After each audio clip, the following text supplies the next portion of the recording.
Welcome to Agribiotech, a program focused on the significance of biotechnology to agricultural development in Nigeria. I am Lara Afolayan. Significant milestones in the promotion of agricultural biotechnology were achieved in the year 2018. One of them was the approval for the commercial release of 2 genetically modified varieties of cotton.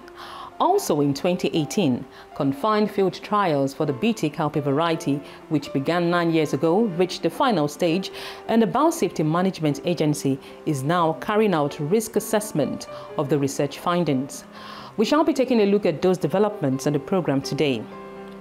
The Western Central African Council for Agricultural Research and Development, CORAF, is providing education sponsorships, technology training and mentorship for youths.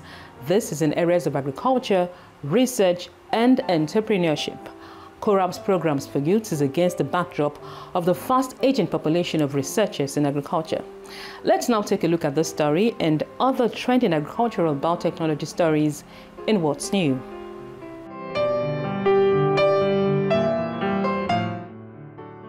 Kenya's Agricultural and Livestock Research Organization, KARO, has released 8 maize varieties resistant to maize lethal necrosis disease.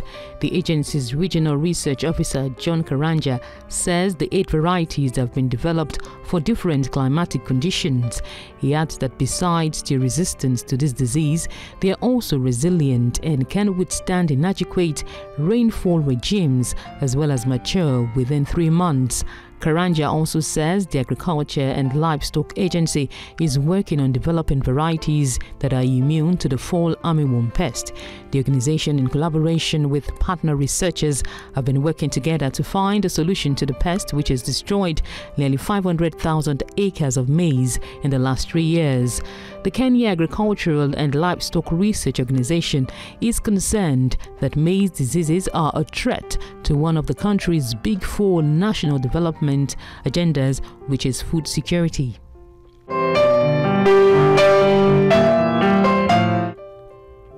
Tanzania's Agriculture Transformation Grant plans to develop a region-wide strategic plan for improving sunflower farming and addressing challenges faced by farmers. The initiative, under the advocacy of Dalberg Global Development Advisors, aims to strengthen the region's sunflower value chain through better coordination, connection, and private sector inclusion.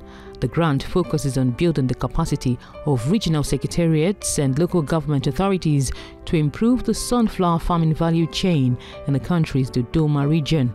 The 3-year program intends to attract more investors in sunflower agriculture to the region while imparting knowledge on good agronomic practices to farmers.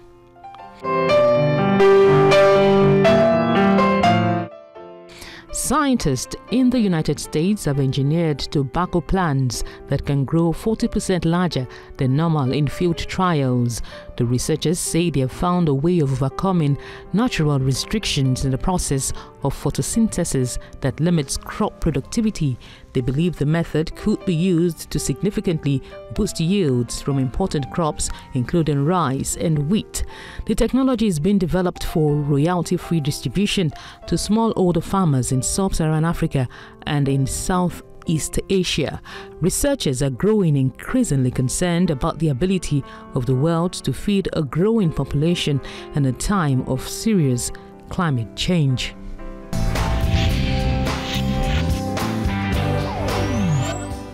Welcome back. The program is still Agribiotech, and as I said at the beginning of the program, significant strides were achieved in the promotion of agricultural biotechnology in Nigeria in the year 2018. On InFocus today, the agency responsible for the promotion of biotechnology in Nigeria, which is the National Biotechnology Development Agency, will be speaking on these achievements and how it intends to build on them this year.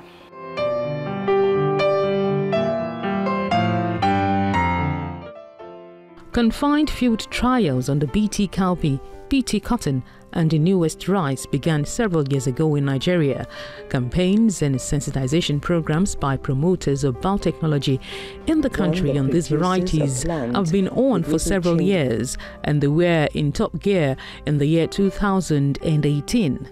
Farmers, seed dealers, policymakers and different categories of people across the country were educated on the science behind these technologies and their economic benefits, not just to farmers, but the economy as a whole. The sensitization and promotion efforts in biotechnology in Nigeria recorded a breakthrough in August with the approval of 2 BT cotton varieties. They are the MRC 7377 BG2 and the MRC 7361 BG2. The varieties are expected to help cotton farmers in Nigeria combat the pink bollworm while also increasing their yields and impacting output positively.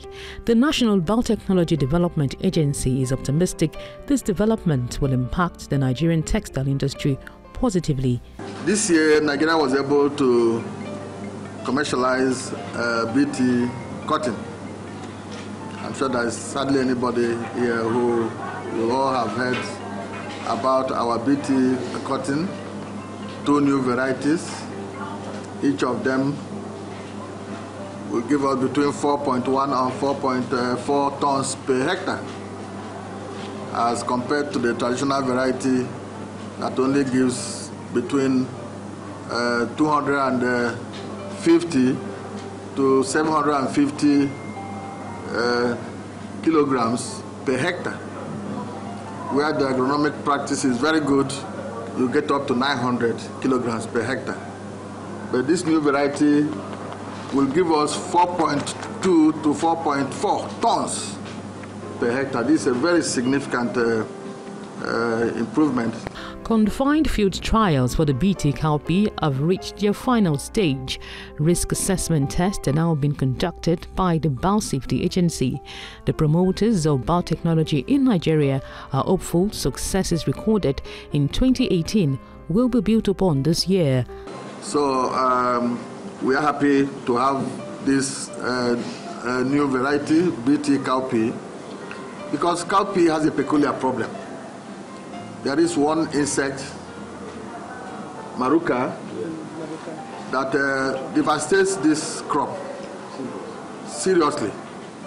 The devastation is so enormous that a farmer could have a whole hectare and at the end of the day come harvest little or nothing from the whole farm. That's how devastating this insect is. It's a huge pest in this area.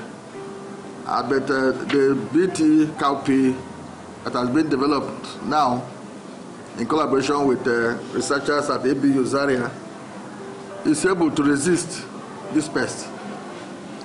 As a result, yield increases, application of pesticides also reduces. And you know, when you, instead of applying pesticides now between 8 to 9 or 10 times in a farming season to protect your cowpea, your beans, you now just, with this new variety we have sent to the Biosafety Agency to now look at. With that new variety, you might not need to spray more than once or twice in one whole farming season. The soon-to-be-deployed BT cotton seeds will be made available for 1,000 farmers at its initial circulation stage, and the Biotechnology Agency adds that this circulation is expected to grow and reach more farmers across the country. It believes that the development puts Nigeria at par with countries like South Africa, where these varieties are being cultivated on a large-scale basis, with cotton farmers smiling to the bank.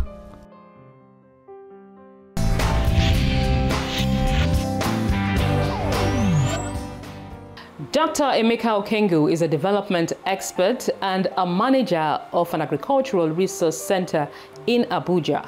He is passionate about improved agricultural production in the country. Dr. Okengu is positive the use of improved technologies like biotechnology could help the country address challenges of food security. He will be joining me shortly here on set to speak on this issue, but first we take this break and the program will continue. Do stay. Did you know that genetically modified organisms, GMOs, are safe and do not pose any risk, hazard, or danger to human, animal, and the environment? Neither do they cause cancer, infertility, sterility, tumor, or any adversity. There is safe use of GMO drugs like insulin, vaccine, rapid diagnostic test kits for malaria, HIV, hepatitis, and so on. The safety of GMOs is certified by the World Health Organization, WHO, Food and Agricultural Organization, FAO, European Food Safety Authority, EFSA, the National Academies of Science globally, the Royal Society, UK, and over 110 prize Nobel laureates. GMOs are safe, effective, and certified by MBMA in Nigeria.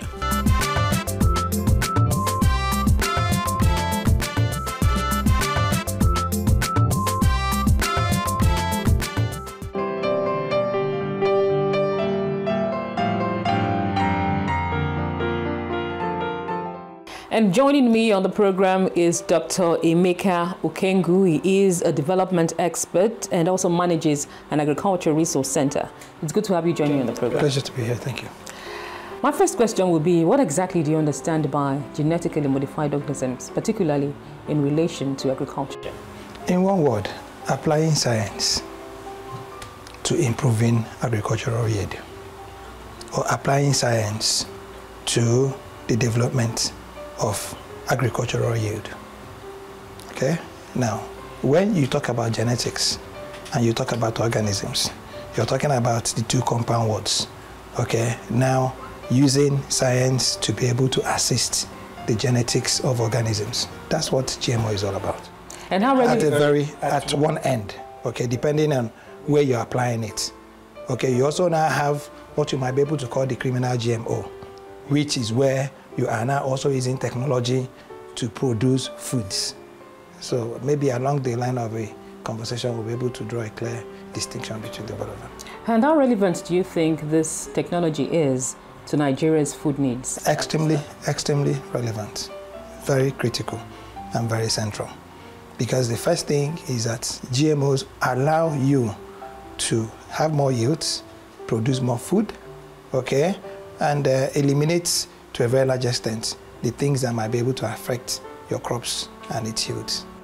And what relevance do you think this has for our farming system in Nigeria? Again, because we do rain-fed agriculture, it's not even relevant. I think the word we should be looking at here is critical. How critical is this? Very, very. Remember that we have a population that is burgeoning.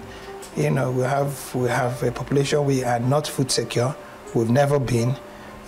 We are doing very pedestrian subsistence farming. Okay, we have not been able to get our farm into this industrial, scale. We don't have a lot of money for patient capital in developing our farming systems. So, getting GMOs rightly, okay, applied in the right way, used for the right purposes, is very, very key to what it is.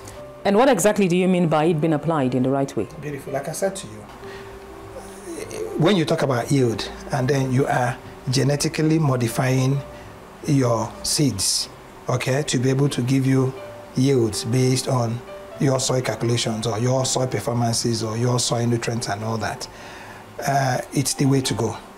However, there's also been this application, and then it applies to every other thing. You know, when people talk about the ill effects of genetically modified seeds or organisms, remember also that when you apply too much of fertilizers, okay, you're also getting the same effect as much as you are getting by what it is you're doing at the GMO level.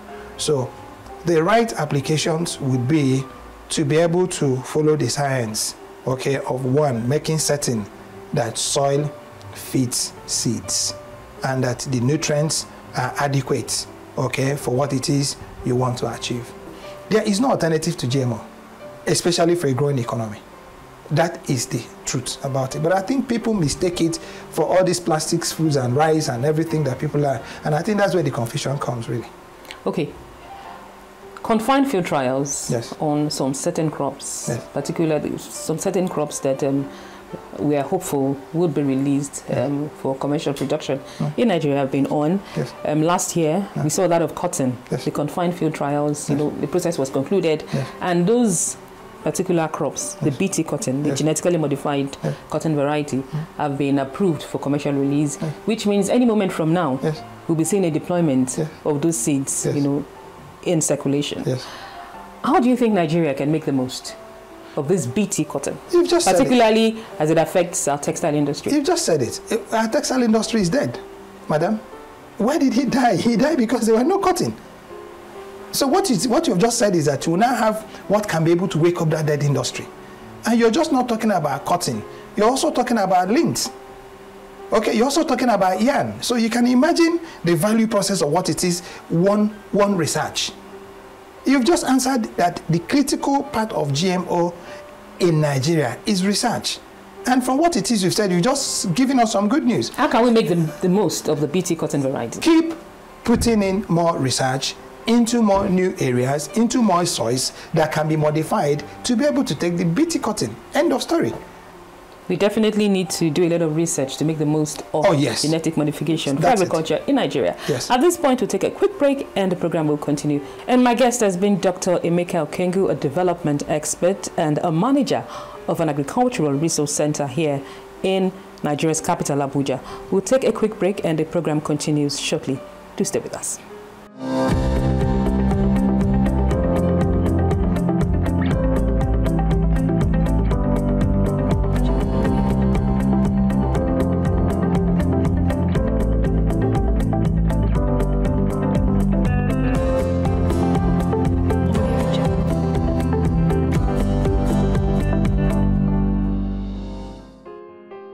Welcome back, and Dr. Okengu is still here with me in the studio. Thanks for staying with us on Agribiotech. Pleasure to be here. Thank you for that. And just before we went on that break, we were talking about the BT cotton. And apart from the BT cotton, the BT cowpea has reached its final stage, and if it's approved for commercialization, the seeds will also be deployed. And rice is still undergoing confined field trials, talking about the newest rice. What impact do you think these improved varieties of seeds can have for the production of those crops in Nigeria? I mean, the cowpea and the rice. Like I said, I have this lecturer when I was younger who says, the answer is in the question. The answer is in your question. It's obvious. I think what we should do is to be able to, because I know that this research, I stand to be corrected, is primarily being carried out by the ABU universities area. Okay. Yeah, yes. I think that what it is that we should be doing now is to be able to get other institutions, like I said to you, to we have the Crops Research Institute doing that for rice.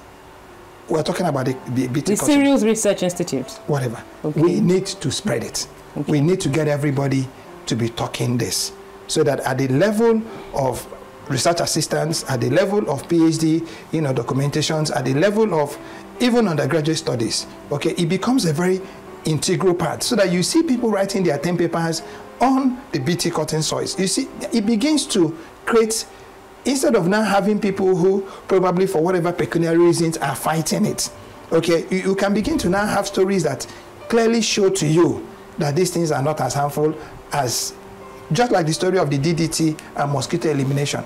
Okay, so there is no way. We are in the world of technology, driven by, what's technology? Chemicals, agents, reagents, okay, insecticides and pesticides. All these are poisons when you mishandle them, okay, when you misapply them. But they are very, very beneficial, okay, when you apply them well. Just like the antibiotics. How many of us knew that what antibiotics do is to just load more bacteria into your system to fight the bacteria that you have? How many people knew that?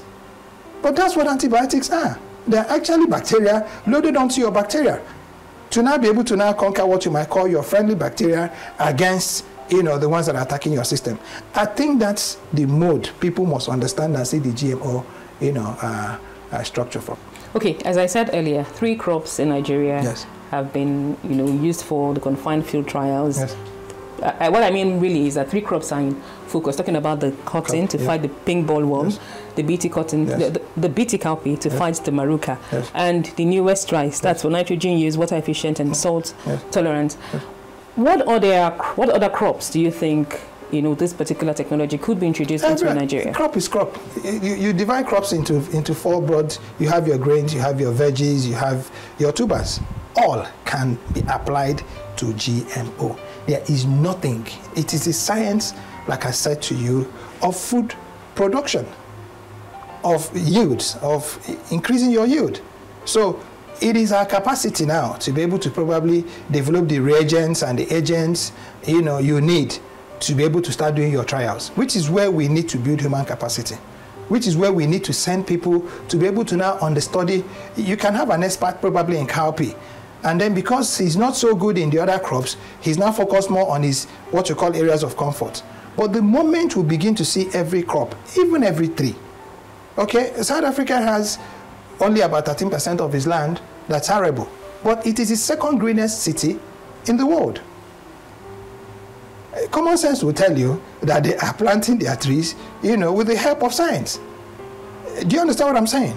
So if we are able to apply this even to our commercial trees, look at the red rose, for instance, okay? It's become very big business, okay? America is increasing his wooding and logging and the woods by the application of technology. So if we put more into developing the appropriate human capital requirements, and then we are not going to be focusing on one thing, even the grasses that grow, because we need to also now harmonize our habitations. We need the birds, they have a role. We must be able to plant even the trees that give us the shade because of what we call carbon sequestration.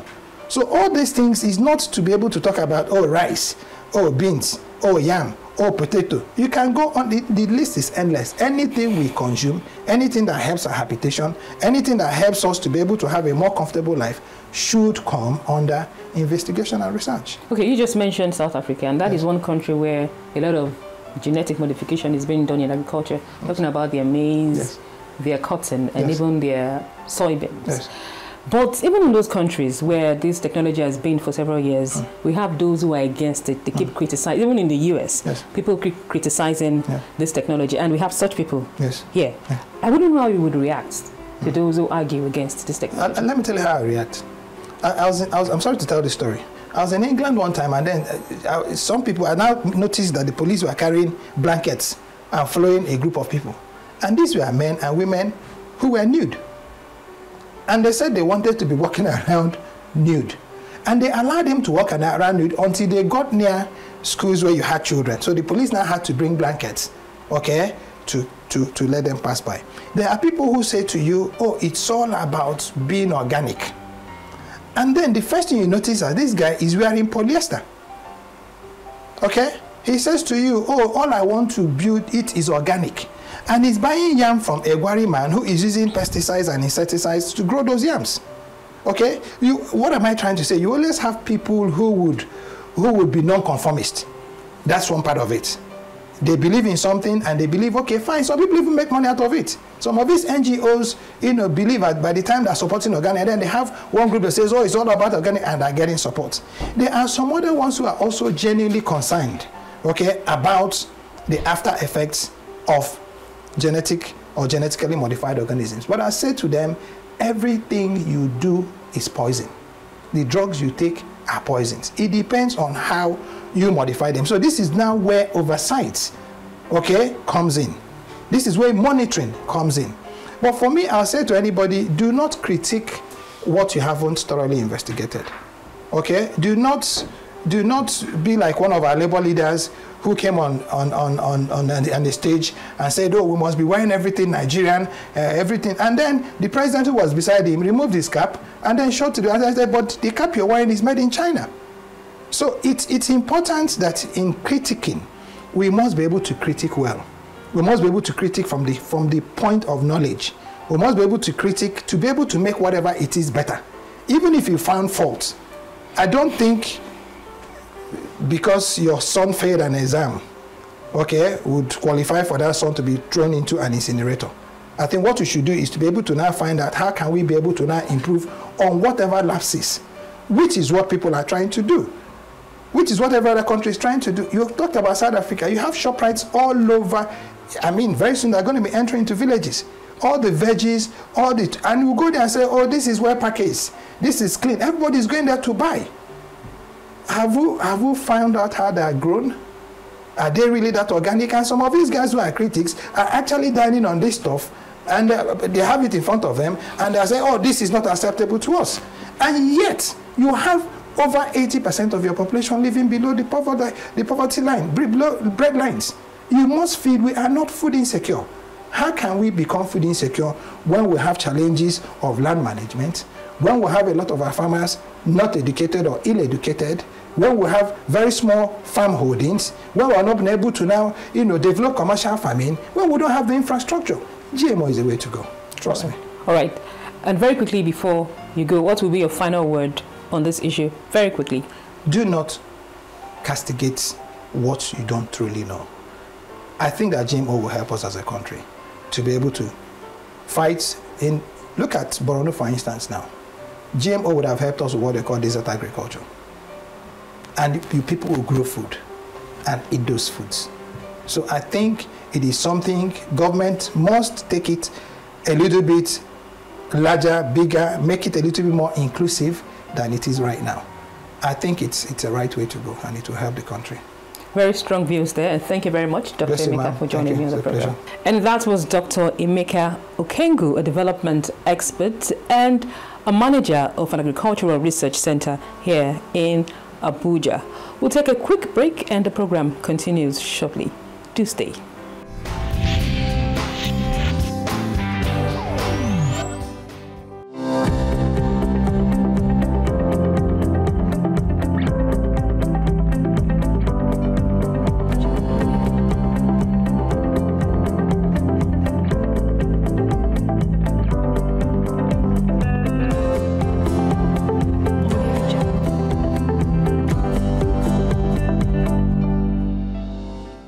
And that brings us to the end of today's program. Send your emails to agribiotech1@yahoo.com. Send us tweets at agribiotech13 or post comments on the Facebook page Agribiotech on TVC.